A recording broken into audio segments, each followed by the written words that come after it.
Hello everybody, my name's Kirsten. Welcome back to my channel. I am back and so are the plants. Well, the plants never went away really, but I did. I haven't made a video in ages, I know, but I'm back. We're here to talk about plants, and today I wanted to do a kind of updates video sharing with you about all of the plants, what's been going on over the winter, and also where I've been. It was not by choice. I know that a lot of people are here for the plants only, so I will put chapters in so you can skip ahead if you're kind of not interested in the life update. But I'm going to kick this off by talking about my greatest pride of the winter season, my Begonia melanobullata. Is it not just the coolest thing? Now, when I got this, it did that typical kind of begonia thing where it just, what do they call it? Begonia melt. And it lost all its leaves. To be fair, they just like frazzled up more than melted, but it was not a happy bunny. And I know that a lot of people have to keep these in terrariums, but because I live in the UK and it was especially wet this sort of winter, my house never got below 60%. A lot of the time it was higher just naturally. And so I didn't use any humidity and it just started growing. This here is a brand new leaf that's coming out. As you can see, it's probably, it's very close to, all those spikes are very close together, unlike this. So that's obviously going to expand a little bit. There is, that one there that's just coming out. And I've had tiny new growth all the way through the winter. It's just not stopped growing. I've just been so happy with it. It's kind of kept me going through some difficult times when I've sort of been a bit sad about things, sad about other plants that maybe haven't been doing so well. This one's just been like continuing to deliver, and I know that it's quite a hard one, so I feel like especially proud of myself. But I would say if you have it, I do think probably it's the fact that the humidity has been quite high just naturally, that it's been all right, because my heating hasn't been that high. I haven't used as much heating over the winter as perhaps I might have in the past. It's been a little bit lower.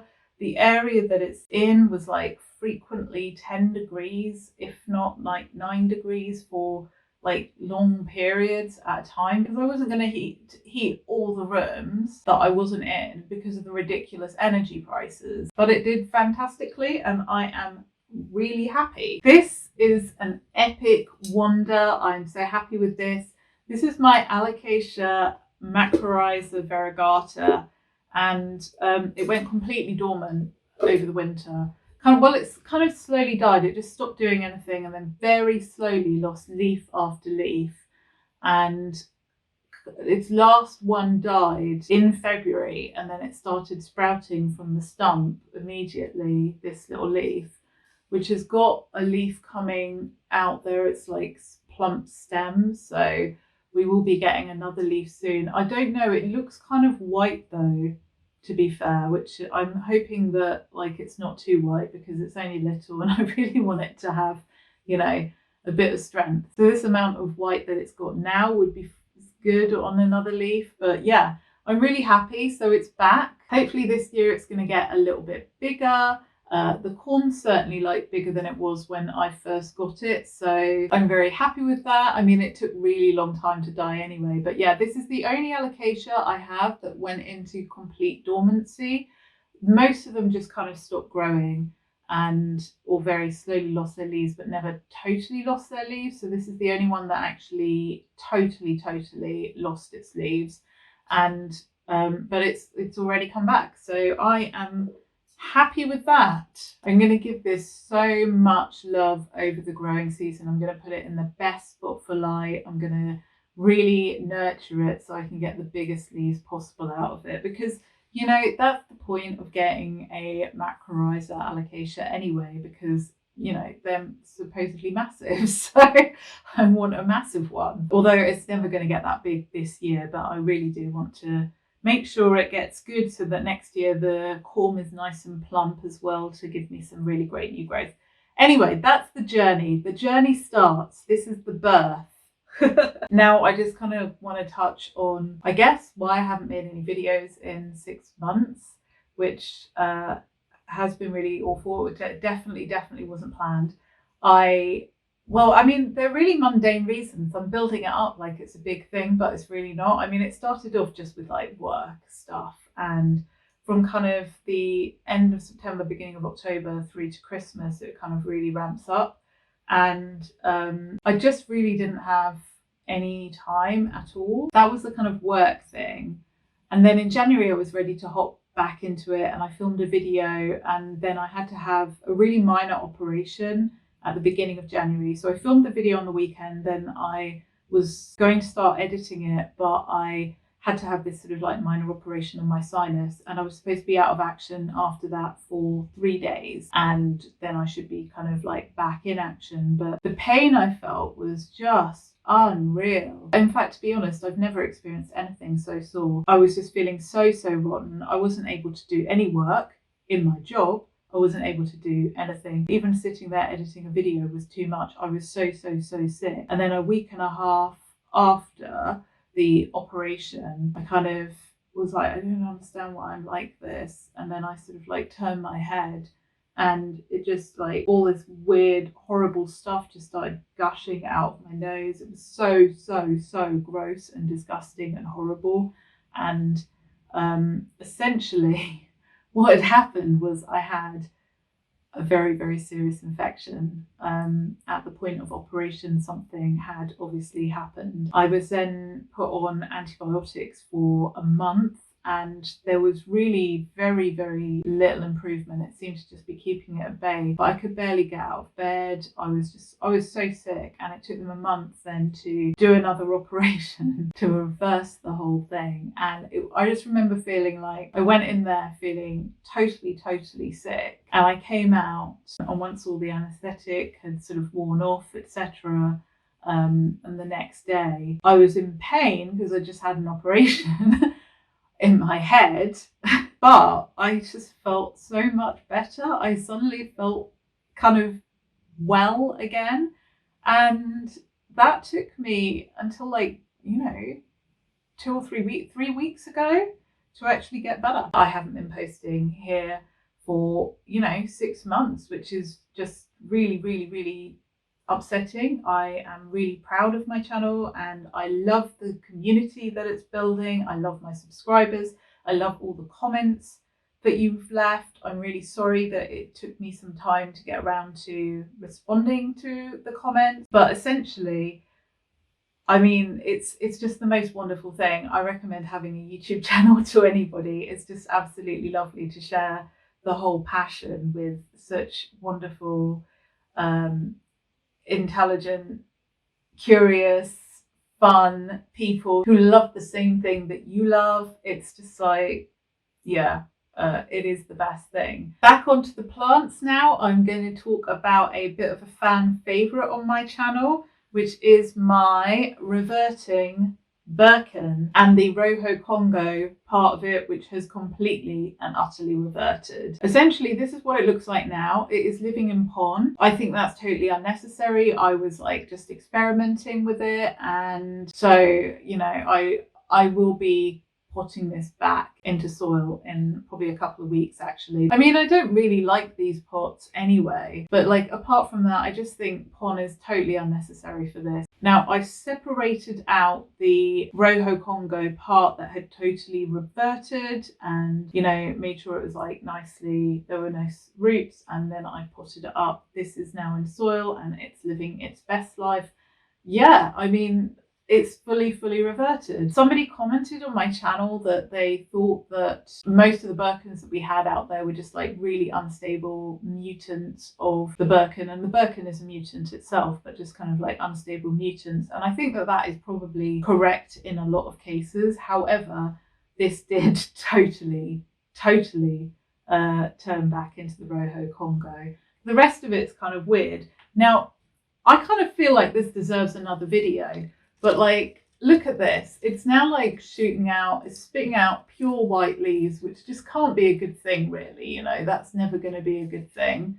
And also, I don't know if you can see that. It's all plump there. Now, I thought a flower was going to come out, but it doesn't seem to be. It just seems to be spitting out leaves from this kind of plump thing. And I don't know what's going on with this plant, but it constantly surprises me.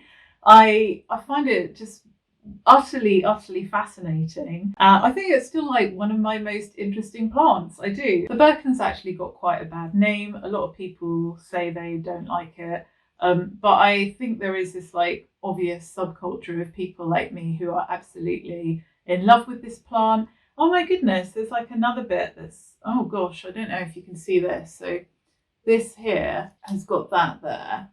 And if you look, it's got a red stem, but on the other side of it, it's green. But there's like, I don't know, I'm going to try and get a close up of that because there's kind of like a new leaf coming out there that's certainly got a red tip.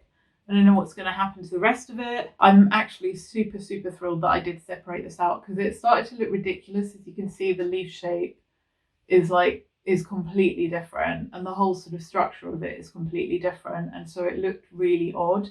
And now I've got a free plant as well, you know. Oh, by the way, I've had quite a few comments to say that people are drinking coffee or something, like they sit down and watch the videos with a cup of coffee. And I just want to say, I drink coffee, or sometimes tea, but like generally coffee every time I film a video. So in a weird way, it's kind of like we're having coffee together with delayed responses. You know, begonias have featured very highly for me this winter as well. This is the Begonia luxurians, which I have just added to my collection. I got 2 little plug plants. Apparently they grow quite vigorously, so 2 might not have been the best idea, I don't know. I just love this begonia, I so do. It like looks like a palm tree. That's just an effect I really love. And you can put it in slightly lower light as well, so you kind of get that palm tree vibe in areas that it wouldn't normally be possible to do so in.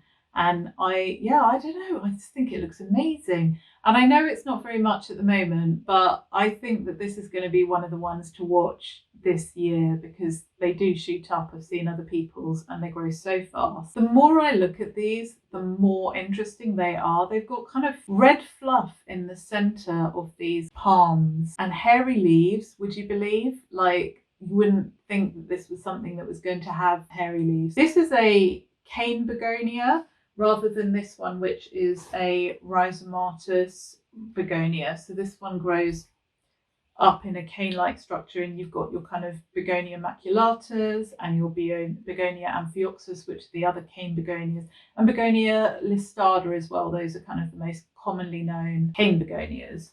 But this is rhizomatous or rhizomatous, and essentially it grows on rhizomes that travel along the ground. It's a crawler and it's going right over the pot here. So I'm going to like chop it and propagate it from the rhizome, which is really the quickest way of trying to propagate these things. Speaking of propagation, I propagated my Alternanthera Partytime. It's a tricky plant, right? But the thing I have found is that basically I need to chop it back and prop it every single winter. It doesn't survive my conditions. It's my most fussy plant. I'm going to put this up today in a much more attractive situation than we're in here. So I'll probably take a picture of that and show you, but I haven't got around to it yet. It's going to be in a self-watering pot in soil because I definitely cannot keep up with the watering of this plant by myself. If anybody has care tips for this, so my care tips are literally just propagate it in the winter and keep it in an enclosed space because it absolutely won't survive otherwise, and also that it's just so thirsty. I mean, I've had it in sphagnum moss all of last year, and I would like to move it to soil, but I would be very interested in certainly somebody in the UK. If somebody in the UK watches this and has tips for how to look after this plant in, the UK, then yeah, please, any hacks that you have. But it is going into a self-watering today. Now, I wouldn't necessarily say that this one here is a favourite or anything. This is just more of an interesting thing. All my alocasias are flowering all the time. To be fair, this is taking way too long to actually open. I don't really like alocasia flowers. Considering it happens all the time on them now, I kind of just would rather cut them off, but I've not seen the Alocasia cuprea's flower before, so I just wanted to see what it looked like. But it's taking so long, and I'm like, come on, man. give me a leaf, because it killed off all its other leaves in order to make this thing happen. And curiosity is like just getting the better of me. I think I might end up just chopping it and opening it myself rather than wait around for it to do something, because I'm not going to like pollinate it or anything like that. I just don't, that's not something I'm interested in doing at the moment. But yeah, I enjoyed this one last year. I didn't expect to actually like it. I kind of got it as a whim, just because it was very, very cheap. It was obviously a very small plant considering this is the size of it now. And yeah, it really took me aback. I love these abs. It's so like an alien. And the other thing I want to talk to you about as well is my Philodendron mamei.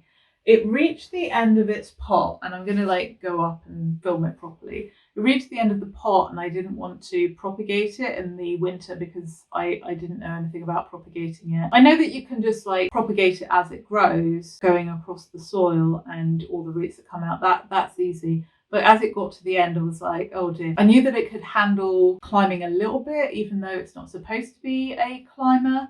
So I just put a bamboo stick in and just pinned it to that as it was going up. And the leaves, as you can see, are getting smaller and smaller and smaller. Yeah, this last one is absolutely tiny. So now that it's spring, I am going to chop that, and I will probably water propagate them unless anybody else has tips on propagating, because I'm not air layering it or anything like that at this point. I just want to get it chopped. And then I will probably chop this also in half and plant it back. So there's kind of two lines of this going at the same time, and that will be really cool, I think. So that is it. I am glad to be back. As I think I mentioned, I do have another video filmed that I am just going to edit and put out as well. Thank you so much for watching. If you like this video, give it a thumbs up, leave a comment. It is always great to hear from you amazing people. And yeah, subscribe if you want to see more.